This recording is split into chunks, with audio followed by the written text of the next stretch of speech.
నేను కలవడం కానీ, మాట్లాడడం కానీ, సమస్యల్ని ప్రస్తావించడం కానీ, సమస్యల్ని వాళ్ళ దృష్టికి తీసుకెళ్ళే ఒక అనుభవం అయితే ఈ 14-15 నెలలు head of the state chief మినిస్టర్గా సివిల్ సర్వెంట్ అధికారుల నుంచి కింది అధికారుల వరకు చూస్తున్నప్పుడు గతంలో అధికారులు చాలామంది సరే 10-15% హియర్ అండ్ దేర్ ఉంటారు. 70-80% అధికారులు రాజకీయ నాయకులు ఏదైనా అంశాలు ప్రస్తావించినప్పుడు అందులో ఉండే లోతుపాతులు, లేకపోతే అది చేయడం వల్ల జరిగే నష్టాన్ని, లేకపోతే చట్టవిరుద్ధంగా రేపు ఏ విధంగా సమస్య అవుతుందో వివరించేవాళ్ళు. నాయకులను ఎన్లైటన్ చేసేవాళ్ళు. సార్ ఇది చేయడం వల్ల వచ్చే పరిణామాలు ఈ విధంగా ఉంటాయి, మనం ఈ రకంగా చేస్తే ఏదో ఒక రోజైనా అది ప్రజలకు కానీ, రాష్ట్రానికి కానీ, మీకైనా ఇబ్బంది అవుతుంది అని వివరించేవాళ్ళు. ఈ రోజుల్లో అది తగ్గిపోయింది. కారణం నాకు పెద్దగా తెలీదు. పొలిటికల్ ఎగ్జిక్యూటివ్ అనే వాళ్ళకు వచ్చిన వాళ్ళను సంతోషపెట్టాలను, లేకపోతే తనకు తాను సంతోషపడాలను కొన్ని ఆదేశాలు ఇస్తుంటాడు. వాటిని విశ్లేషించాల్సిన బాధ్యత అధికారులదని నేను బలంగా నమ్ముతున్నాను. సెక్రటేరియట్ బిజినెస్ రూల్స్లో ఒక మినిస్టర్కి కానీ, ఒక చీఫ్ మినిస్టర్కి కానీ ఒక వ్యవస్థని ఇచ్చేదే మాకు అందులో అనుభవాలు ఉంటాయని కాదు. మాకు వచ్చే శాఖకి మాకున్న అనుభవానికి సంబంధం లేకపోవచ్చు. ఇంజనీరింగ్ బ్యాక్గ్రౌండ్ ఉండేవాడికి మెడికల్ అండ్ హెల్త్ ఇవ్వచ్చు, లేకపోతే ఏం చదువుకోని వాళ్ళకు విద్యాశాఖ కూడా ఇవ్వచ్చు, బాగా చదువుకున్న వాళ్ళకు లేబర్ డిపార్ట్మెంట్ ఇవ్వచ్చు. పొలిటికల్ ఎగ్జిక్యూటివ్కి ఇచ్చే జాబ్కి వాళ్ళు చదువుకున్న బ్యాక్గ్రౌండ్కి ఏం సంబంధం ఉండదు, లేదా వాళ్ళు వచ్చిన నేపథ్యానికి కూడా ఏం సంబంధం ఉండదు.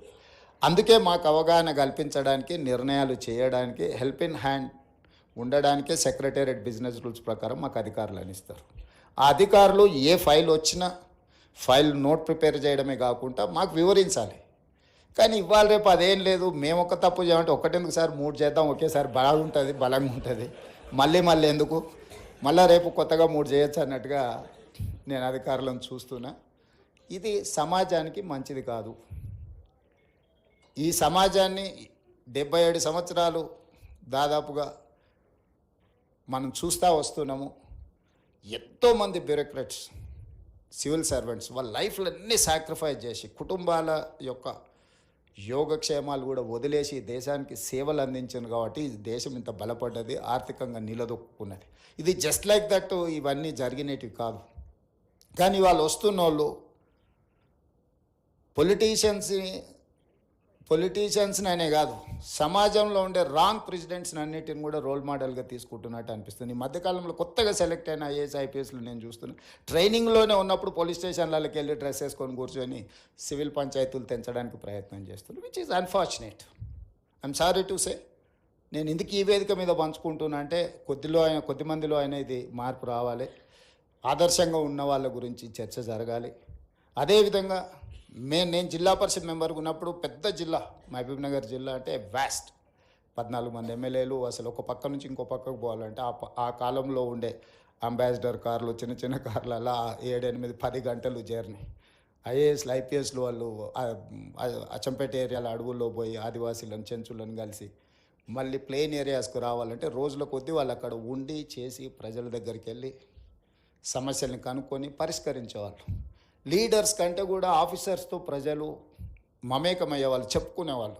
అరే మేము కలెక్టర్ దగ్గరికి వెళ్తే మా ప్రాబ్లం సాల్వ్ అయిందని, లేకపోతే కలెక్టర్ మా దగ్గరకు వచ్చిండు, లేకపోతే మా గూడెంకి వచ్చి కలెక్టర్ గారు కూర్చొని మా సమస్యలు ఉన్నాడని గొప్పగా చెప్పుకునేవాళ్ళు. ఇప్పుడు నేను ఎలక్టెడ్ రిప్రజెంటేటివ్ అయినాక మారుమూల ప్రాంతాలకు వెళ్ళినప్పుడు, సార్ 30 సంవత్సరాల క్రితం సో కలెక్టర్ మా ఊరు వచ్చి మా సమస్యను విన్నాడు సార్, మా సమస్యను పరిష్కరించిన.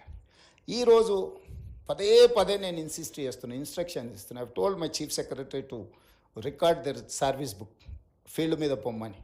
అసలు ఏసీ రూముల్లో నుంచి బయటకు వెళ్ళడానికే హెసిటేట్ చేస్తున్నారు ఆఫీసర్లు. మరి నాకు తెలియదు, మరి ఏసీ అనేది ఏమన్నా జబ్బేమో.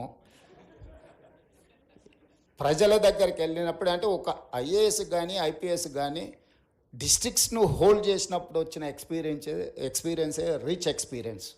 ఆ తర్వాత మొత్తం ఒకరి తర్వాత ఒకరు పంపించే ఫైల్లో మన ఫైళ్ళు చూడడమే తప్ప సెక్రటరీ లెవెల్కి వచ్చారంటే, సెక్రటేరియట్ లెవెల్కి వచ్చారంటే they don't get to chance to interact a common man or any other person.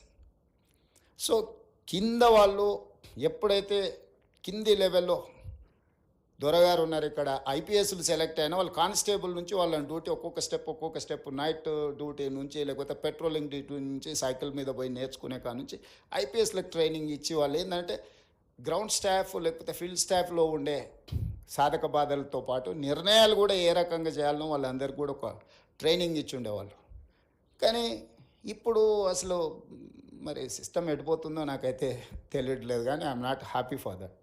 ఈరోజు జరుగుతున్న పరిణామాలు, అధికారుల యొక్క వ్యవహార శైలి, నేను అందరి గురించి నేను మాట్లాడట్లేదు. చాలా వరకు యాజ్ ఎ చీఫ్ మినిస్టర్ నాకున్న కొద్దిపాటి ఎక్స్పీరియన్స్ నేను షేర్ చేస్తున్నా.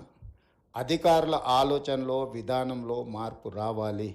నిబద్ధత కలిగిన అధికారికి తప్పకుండా గుర్తింపు ఉంటుంది. రాగానే పోస్టింగ్ రాకపోవచ్చు, కానీ రాష్ట్రానికో ప్రజలకో ఏమన్నా చేయాలి అని నాయకుడు అనుకున్నప్పుడు ఖచ్చితంగా నిబద్ధత అధికారి ఎక్కడున్నాడో ఎతికి మరీ పోస్టింగ్ ఇస్తాం. ఎందుకంటే మేము పర్ఫామ్ చేయాలంటే మేము డైరెక్ట్గా పర్ఫామ్ చేయడానికి ఏమి ఉండదు. My officer has to perform, then only I can say something. నేను ఏమైనా పాలసీ డెసిషన్ చేయగలం యాజ్ ఎ పొలిటికల్ ఎగ్జిక్యూటివ్, కానీ ఇంప్లిమెంట్ చేయాల్సిన వ్యవస్థ మొత్తం ఎగ్జిక్యూటివ్ ఆఫీసర్స్దే.